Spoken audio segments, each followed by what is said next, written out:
Hello বন্ধুরা, আশা করি তোমরা প্রত্যেকেই খুব ভালো আছো। তো যেমনটা আমরা চলছিল আমাদের ক্লাস যে এএনএম জিএনএমের, তোমরা কিন্তু প্রত্যেকেই জানো তোমাদের কিন্তু পরীক্ষা আর বেশি দেরি নেই। তাই তোমাদেরকে কিন্তু এই যে তোমাদের টেক্সট বইগুলো অর্থাৎ ক্লাস 9 এবং ক্লাস 10 এই দুটো টেক্সট বই কিন্তু তোমাদেরকে ফুল টু একদম একবার রিভিশন করে নিতে হবে। তারপরে আমি চ্যাপ্টার ওয়াইজ তোমাদের করিয়ে দেব, কোনো সমস্যা নেই। চ্যাপ্টার ওয়াইজ করার পর তোমরা পরীক্ষাতে কিন্তু 100% কিন্তু স্কোর করতে পারবে, 100% স্কোর করতে পারবে। তো আমরা যেটা প্রথম শুরু করেছি সেটা হচ্ছে কি জীবনবিজ্ঞান। সেই জীবনবিজ্ঞানের আজকে আমরা 4 নম্বর ক্লাস করতে যাচ্ছি। এই 4 নম্বর ক্লাসে আমরা সেল নিয়ে আলোচনা করব, অর্থাৎ কোষ কোষ নিয়ে আমরা আজ আলোচনা করব। বেশি কথা না বলে ক্লাসটি আজকের আলোচনাটি শুরু করছি। অবশ্যই তোমরা যদি নতুন হয়ে থাকো তাহলে অবশ্যই চ্যানেলটিকে সাবস্ক্রাইব করে নেবে এবং নিজের বন্ধুদের মধ্যে অবশ্যই শেয়ার করে দেবে, কারণ এই রিভিশনটা কিন্তু খুব গুরুত্বপূর্ণ। কারণ তোমরা যদি পিওয়াইকিউ দেখো, প্রিভিয়াস ইয়ার দেখো, তাহলে কিন্তু তোমরা অবশ্যই বুঝতে পারবে যে এই যে 9 এবং 10-এর পাঠ্য বই থেকে হুবহুব কিন্তু প্রশ্ন কমন এসে থাকে। তাই এগুলো কিন্তু আগে একবার ঝালাই করে নেওয়া খুব গুরুত্বপূর্ণ কাজ হবে। দেখো, ইন্ট্রোডাকশান অর্থাৎ সূচনাতে কি বলা হয়েছে এখানে সেলের। দেখো, প্রত্যেক জীবদেহ এক বা একাধিক কোষ নিয়ে গঠিত হয়ে থাকে। ব্যাকটেরিয়া, প্রোটোজোয়া, এককোষী শৈবালের দেহ একটি মাত্র কোষ দিয়ে গঠিত।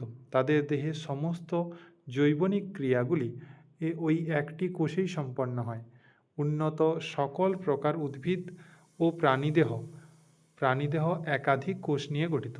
একজন প্রাপ্তবয়স্ক পুরুষ মানুষের দেহে প্রায় 6 লক্ষ কোটি থেকে 10 লক্ষ কোটি কোষ থেকে থাকে। তাহলে একজন প্রাপ্তবয়স্ক পুরুষের দেহে কত থাকতে পারে? এরকম অপশানে তোমাদের কিন্তু এরকম আসতে পারে 60 × 10⁻15 এরকম কিন্তু আসতে পারে। তাহলে এটা কি না, 6 লক্ষ কোটি থেকে 10 লক্ষ কোটি কিন্তু কোষ থাকে। ইংরেজ বস্তুকার রবার্ট হুক, প্রত্যেকেই নামটি শুনেছ। রবার্ট হুক 1665 খ্রিস্টাব্দে নিজের তৈরি আণুবীক্ষণিক যন্ত্রে কর্কের টুকরো থেকে প্রথম কোষ আবিষ্কার করেন। এটা কিন্তু তোমরা ছোট থেকেই শুনে আসছো। ওকে, তাহলে ইংরেজ বস্তুকার রবার্ট হুক 1665 খ্রিস্টাব্দে তিনি আণুবীক্ষণিক যন্ত্রে কর্কের টুকরো থেকে প্রথম কোষকে আবিষ্কার করেছিলেন। তো উল্লেখ্য সেটি ছিল মৃত কোষ, সেটি কিন্তু জীবিত কোষ ছিল না। ঠিক আছে, তো রবার্ট হুক তাহলে যেটা তিনি আবিষ্কার করেছিলেন সেটি কিন্তু কর্কের টুকরো থেকে, যেটা ছিল একটা মৃত কোষ 1665 খ্রিস্টাব্দে। তারপরে লিউমেন হক 1674 খ্রিস্টাব্দে প্রথম জীবিত কোষ আবিষ্কার করেছিলেন।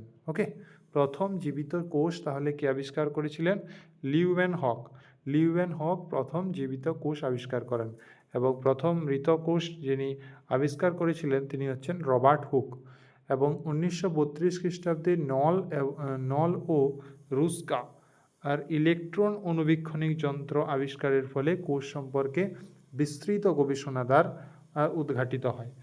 তো প্রভেদক ভেদ্য আবরণী বিশিষ্ট প্রোটোপ্লাজম দিয়ে গঠিত স্বপ্রজনশীল জীবদেহের গঠনমূলক এবং জৈবিক ক্রিয়ামূলক একককে আমরা বলে থাকি কোষ। ওকে, এই জৈবিক একক ক্রিয়ামূলক একককে আমরা বলে থাকি কোষ। নেক্সট দেখো, কোষ প্রাচীরে এখানে আমরা দেখতে পাচ্ছি কি, দেখো না, উদ্ভিদ কোষের কোষ পর্দার বাইরে সেলুলোজ নির্মিত বড় পদার্থের যে কোনো একটি পুরু দৃঢ় ভেদ্য স্থিতিস্থাপক আবরণ থাকে, তাকে আমরা বলে থাকি কোষ প্রাচীর বা কোষ প্রাকার। ঠিক আছে, নেক্সট দেখো কি বলেছে না, কোষ প্রাচীরের গঠন।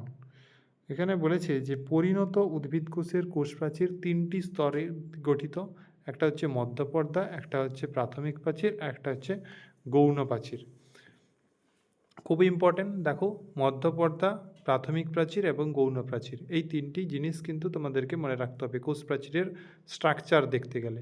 তাহলে মধ্যপর্দা বা মধ্য লেমেনা কি না, উদ্ভিদ কলার সন্নিহিত দুটি কোষের মাঝে যে অন্তঃকোষীয় ধাত্র থাকে তাকে আমরা বলে থাকি মধ্যপর্দা। তাহলে মধ্যপর্দা কি হবে? মধ্যপর্দা হবে উদ্ভিদকলার সন্নিহিত দুটি কোষের মাঝে যে অন্তঃকোষীয় ধাত্র থাকে তাকে আমরা বলি মধ্যপর্দা। মধ্যপর্দা প্রধানত ক্যালসিয়াম, ম্যাগনেসিয়াম, পেকটিড এবং কয়েক রকমের প্রোটিন দিয়ে গঠিত। তাহলে এখানে ক্যালসিয়ামও থাকে, ম্যাগনেসিয়ামও থাকে, ওকে, এইগুলো নিয়ে প্রোটিন, বিভিন্ন প্রোটিন নিয়ে কিন্তু গঠিত। তো প্রথমেই সেকেন্ড নম্বর যেটা আমরা জানবো সেটা কি না, দেখো এটা আমি বলে দিই একটু, যে তোমাদের এই যে মধ্যপর্দা দেখো একটা কোষের আমরা যদি গঠন দেখি তাহলে এই যে এই জিনিসটা হচ্ছে কি মধ্যপর্দা। ঠিক আছে, মধ্যপর্দা তোমাদের যদি বলি মাঝের যে একটা পর্দা থাকে ওইটাই, ঠিক আছে। দেখো এখানে বলেছে যে সন্নিহিত দুটি কোষের মাঝে যে অন্তঃকোষীয় ধাত্র থাকে দুটি কোষের মাঝে, ঠিক আছে। এই যে দেখো এইটাকে আমরা বলে থাকি মধ্যপর্দা, অর্থাৎ মাঝের এই যে কালো কালো অংশটা তোমরা দেখতে পাচ্ছ এটা কিন্তু মধ্যপর্দা। ওকে, নেক্সট দেখো তোমাদের প্রাথমিক প্রাচীর বা মুখ্য প্রাচীর কি হবে। প্রাথমিক প্রাচীর বা মুখ্য প্রাচীর বলেছি মধ্যপর্দার দুপাশে প্রথমে যে প্রাচীর গঠিত থাকে তাকে আমরা বলে থাকি প্রাথমিক প্রাচীর। ওকে, অর্থাৎ মধ্যপর্দার দুপাশে এটি কোষের একেবারে বাইরের স্তর, এটি একবারে বাইরের, এই প্রাচীরটা বাইরের স্তর একদম, ঠিক আছে। প্রাচীরটি তুলনামূলকভাবে পাতলা এবং বৃদ্ধ হয়ে থাকে। এটি প্রধানত কি দিয়ে গঠিত থাকে, এটি প্রধানত সেলুলোজ দ্বারা গঠিত থাকে। জিনিসগুলো কিন্তু মোটেও আনইম্পর্টেন্ট নয়, খুবই ইম্পর্টেন্ট জিনিস, এগুলোকে কিন্তু তোমাদেরকে মাথায় রাখতে হবে। এরপরে দেখো গৌণ প্রাচীর। গৌণ প্রাচীর কি বলেছে না, প্রাথমিক কোষ প্রাচীরের ভেতরের দিকে প্লাজমা পর্দার বাইরে যে প্রাচীর গঠিত হয় তাকে আমরা বলে থাকি গৌণ প্রাচীর। এই প্রাচীরটি শক্ত, পুরু এবং ভেদ্য হয়ে থাকে। এই প্রাচীর সেলুলোজ, হেমিসেলুলোজ, লিগনিন ইত্যাদি উপাদানের সহযোগে এটি গঠিত হয়ে থাকে। তাহলে প্রথমেই আমরা দেখলাম কি, প্রথমে মধ্যপর্দা বা মধ্যপ্লাজম দেখলাম, যেটি প্রধানত কি ক্যালসিয়াম, ম্যাগনেসিয়াম, প্যাকটিড, কয়েক রকম প্রোটিন দিয়ে গঠিত হয়ে থাকে। এটা কোথায় থাকে আমরা দেখলাম, ঠিক আছে। আমরা দেখো এখানে মধ্যপর্দাও দেখলাম, প্রাথমিক প্রাচীরও দেখলাম, গৌণ প্রাচীরও দেখলাম। ওকে, তো এখানে দেখো যেটা প্রাথমিক প্রাচীর বা মুখ্য প্রাচীর কি, মধ্যপর্দার দুপাশে প্রথমে যে প্রাচীর গঠিত হয় তাকে আমরা বলি প্রাথমিক প্রাচীর, যেটি সেলুলোজ দিয়ে গঠিত থাকে। আর গৌণ প্রাচীর বা সেকেন্ডারি সেল যেটা, সেটা হচ্ছে প্রাথমিক প্রাচীরের বাইরের দিকে, প্লাজম পর্দার বাইরে যে প্রাচীর থাকে তাকে আমরা বলে থাকি গৌণ প্রাচীর। ওকে, নেক্সট দেখো কোষ প্রাচীরের কাজ কি। কোষ প্রাচীর, এই যে কোষ প্রাচীর, এর কাজ কি, এর কাজ আমরা যদি দেখতে যাই তাহলে দেখো কোষ প্রাচীর নিম্নলিখিত এই কাজগুলি করে থাকে, যেটা হচ্ছে কি না কোষের প্লোটোপ্লাজম এবং প্লাজম পয়রা থেকে প্লাজম যে পর্দা রয়েছে তাকে বাইরের আঘাত থেকে রক্ষা করা। অর্থাৎ কোষের যে প্লোটোপ্লাজম রয়েছে, কোষের যে প্লোটোপ্লাজম এবং প্লাজম পর্দাকে বাইরের আঘাত থেকে রক্ষা করা। কোষ প্রাচীর কোষকে যান্ত্রিক শক্তি প্রদান করে। তারপরে এখানে দেখো ভেদ্য কোষ প্রাচীর পাশাপাশি দুটি কোষের মধ্যে জল, খনিজ পদার্থ আদান প্রদানে সাহায্য করে। জল, খনিজ পদার্থ আদান প্রদানে সাহায্য করে থাকে। ওকে,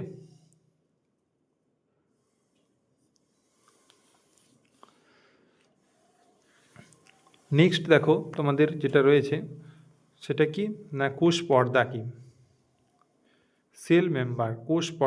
কোষ পর্দার তরল মোজাইক নকশার একটা সরল চিত্র এখানে দেওয়া রয়েছে। তো আগে আমরা জেনে নিই যে কোষ পর্দাটা কি।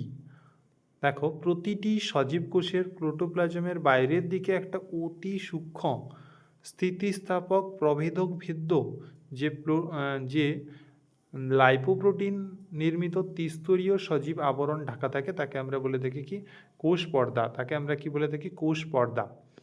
তো কোষ পর্দার গঠন বা স্ট্রাকচার যদি আমি দেখতে যাই, যে কোষ পর্দা তিনটি স্তর নিয়ে গঠিত। একটা হচ্ছে বাইরে এবং ভেতরের স্তর, দুটি প্রোটিন অনুস্তর এবং মাঝের স্তরটি লিপিড অনুস্তর দিয়ে গঠিত। লিপিড স্তরটি দ্বিস্তরীয় ফসফোলিপিড অণু দিয়ে গঠিত। কোষ পর্দায় 40% লিপিড এবং 50% প্রোটিন এবং 10% কার্বোহাইড্রেট থাকে।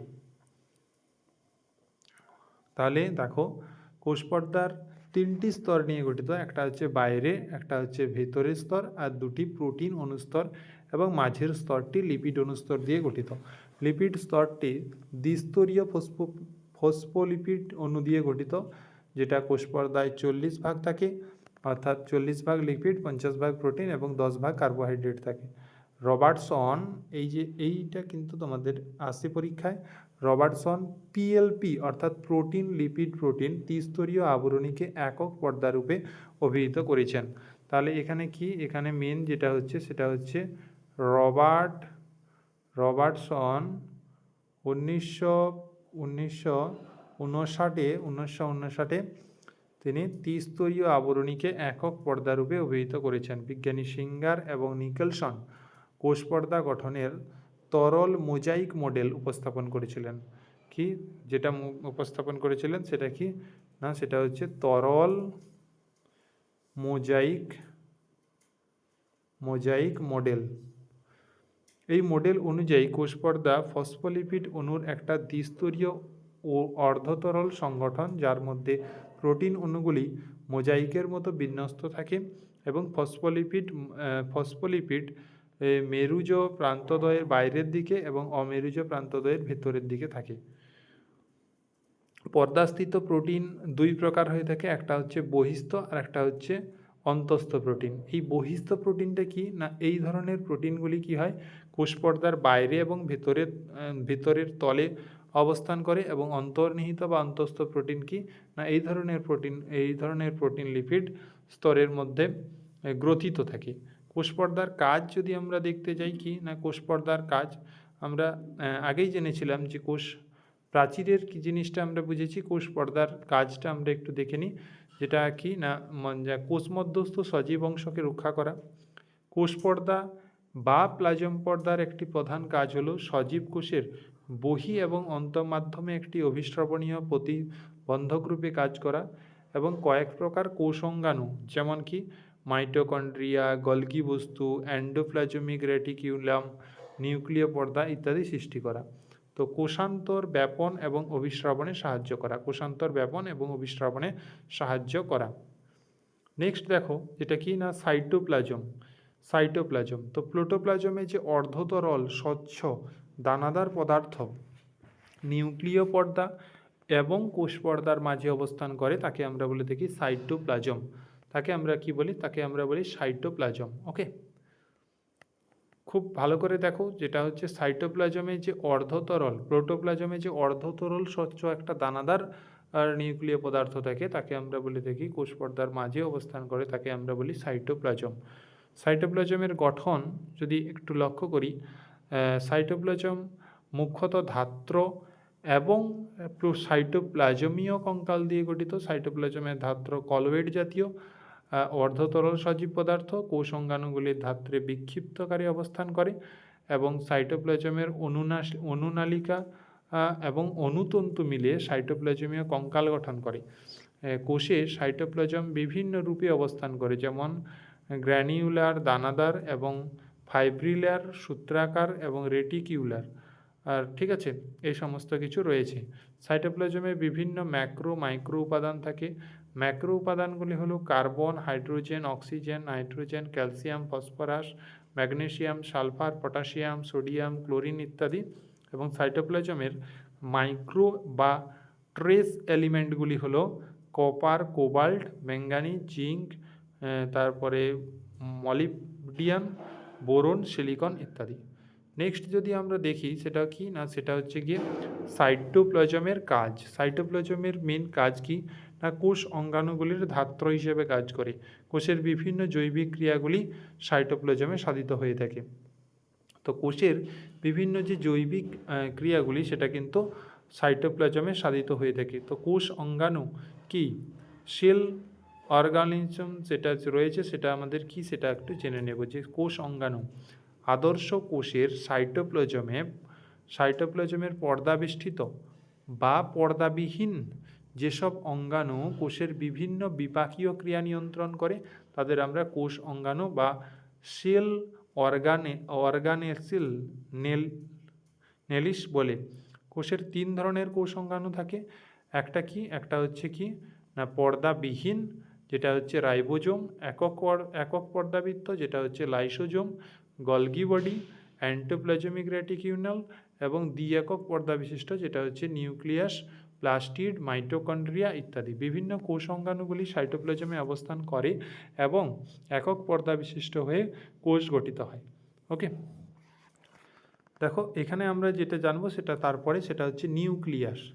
এই নিউক্লিয়াসটা ব্যাপারে একটু জানবো, নিউক্লিয়াসটা একটু জানতে হবে যে নিউক্লিয়াস আদর্শ কোষের সবচেয়ে বড় কোষ অঙ্গাণু, আদর্শ কোষের সবচেয়ে বড় কোষ অঙ্গাণু। তো নিউক্লিয়াস একটি দ্বি-একক পর্দা বিশিষ্ট প্রোটোপ্লাজমীয় অংশ যার মধ্যে সকল প্রকার বংশগত তথ্যগুলি উপস্থিত থাকে। তো নিউক্লিয়াস কোষের বিভিন্ন জৈবিক ক্রিয়াগুলি নিয়ন্ত্রণ করায় কোষের মস্তিষ্ক বলা হয়ে থাকে। খুব ইম্পর্ট্যান্ট এবং খুব আসে যে কোষের মস্তিষ্ক কাকে বলা হয়। তোমরা প্রত্যেকেই এটা কিন্তু মাথায় রাখবে, কোষের মস্তিষ্ক বলা হয়ে থাকে কাকে? নিউক্লিয়াস। তো মেন যেটা দেখো নিউক্লিয়াস, এই রবার্ট ব্রাউন প্রথমই কিন্তু নিউক্লিয়াস আবিষ্কার করেছিলেন, যেটা 1831 সালে নিউক্লিয়াস প্রথম আবিষ্কার করেছিলেন রবার্ট ব্রাউন। তাকে বলা হয় কোষের মস্তিষ্ক। ঠিক আছে, নিউক্লিয়াসের গঠন যদি আমরা দেখি, এইটা পুরো তোমরা দেখতে পাচ্ছ, এটা কিন্তু একটা আদর্শ নিউক্লিয়াসের কিন্তু একটা গঠন। ওকে, প্রত্যেকটা জিনিস আমরা নিয়ে একটা আলোচনা করব, যেটা হচ্ছে দেখো ফার্স্ট যেটা নিয়ে কথা বলবো সেটা কি, সেটা তোমাদের একটু বলে দিই, সেটা হচ্ছে নিউক্লিয় পর্দা। এই যে নিউক্লিয় পর্দা যেটা হচ্ছে বহিঃপর্দা এবং অন্তঃপর্দা নিয়ে একটু আলোচনা করব। এটি দেখো এটি নিউক্লিয়াসকে বেষ্টন করে থাকা দুটি একক পর্দা দিয়ে গঠিত, যা লাইপোপ্রোটিন নির্মিত থাকে। খুব ইম্পর্টেন্ট, উভয় পর্দার মাঝের স্থানকে আমরা কি বলে থাকি? উভয় পর্দার মাঝের স্থানকে আমরা বলে থাকি পেরিনিউক্লিয়াস সিস্টারিন। ওকে, তো নিউক্লিয় পর্দার যে অসংখ্য ছিদ্র থাকে তাকে আমরা বলি নিউক্লিয় ছিদ্র। অসংখ্য ছিদ্র থাকে যেগুলিকে আমরা নিউক্লিয় ছিদ্র বলে থাকি। তো নিউক্লিয় পর্দা নিউক্লিয়াসের নির্দিষ্ট আকৃতি প্রদান করে এবং নিউক্লিয়াস মধ্যস্থ কোষকে ওরা রক্ষা করে থাকে। নেক্সট দেখো তোমাদের যেটা জানতে হবে সেটা হচ্ছে নিউক্লিয়াস যেটা হচ্ছে বহুবচনে আমরা এইটা পেই। তো একটি নিউক্লিয়াস মধ্যস্থ ঘন গোলাকার অংশবিশেষ নিউক্লিয়াসের 4টি অংশ থাকে। একটা হচ্ছে অনিয়তাকার অঞ্চল, একটা হচ্ছে দানাদার অঞ্চল, একটা হচ্ছে সূত্রাকার অঞ্চল, একটা হচ্ছে ক্রোমাটিন অঞ্চল, আর একটা হচ্ছে নিউক্লিয়াস রাইবোজোনাল আরএনএ এবং প্রোটিন সংশ্লেষের প্রধান স্থান। নেক্সট যেটা জানবো নিউক্লিয় নিউক্লিয়াস আমরা জানলাম যে এটা সম্পর্কে একটু জানলাম। এরপরে জানবো যেটা নিউক্লিয় প্লাজম। ঠিক আছে, একটা জেলির মতো অবস্থার অর্ধতরল থাকে। ঠিক আছে, নিউক্লিয় পর্দা এবং নিউক্লিয়াসের অন্তর্বর্তী স্থানে যে স্বচ্ছ অর্ধতরল কলয়েড জাতীয় পদার্থ থাকে তাকে আমরা বলে থাকি কি? নিউক্লিয় প্লাজম। এই নিউক্লিয় রসের মধ্যে ক্রোমাটিন চালক এবং নিউক্লিয়াসের ভারসাম্য অবস্থান থাকে। নিউক্লিয় plasm DNA, RNA, phosphoprotein, histone, নানা প্রকার উৎসেচক এবং নানান প্রকার খনিজ লবণ ইত্যাদি থাকে। এটি নিউক্লিয়াসের ধাত্ররূপে কাজ করে, যার মধ্যে নিউক্লিয়াসের ক্রোমাটিন সূত্র ও অন্যান্য অংশ থাকে। নেক্সট যেটা জানবো সেটা হচ্ছে নিউক্লিয় জালিকা কি না? নিউক্লিয় প্লাজমের অসংখ্য শুষ্ক পেঁচানো সূত্রাকার অংশ থাকে যাকে আমরা বলে থাকি ক্রোমাটিন সূত্র। তো নিউক্লিয় প্লাজমে অসংখ্য শুষ্ক পেঁচানো সূত্রাকার অংশ থাকে যাকে আমরা বলি ক্রোমাটিন সূত্র। এই ক্রোমাটিন সূত্রগুলি নিউক্লিক অ্যাসিড এবং প্রোটিন দ্বারা গঠিত। কোষে ইন্টারফেজ দশায় ক্রোমাটিন সূত্রগুলি পরস্পরের সঙ্গে যুক্ত হয়ে জালাকার আকার ধারণ করে এবং সমস্ত নিউক্লিয় প্লাজমের মধ্যে ছড়িয়ে পড়ে, কিন্তু বিভাজন দশায় এগুলি কুণ্ডলীকৃত হয়ে সুস্পষ্ট ক্রোমোজোমের রূপ ধারণ করে। একটা কি দেখো নিউক্লিয়াসের যদি আমরা কাজ দেখতে যাই, সেখানে দেখো নিউক্লিয়াস আদর্শ কোষের একটা প্রয়োজনীয় এবং সংযোজক অংশ যা কোষের বিভিন্ন বিপাকীয় ক্রিয়াগুলিকে নিয়ন্ত্রণ করে থাকে।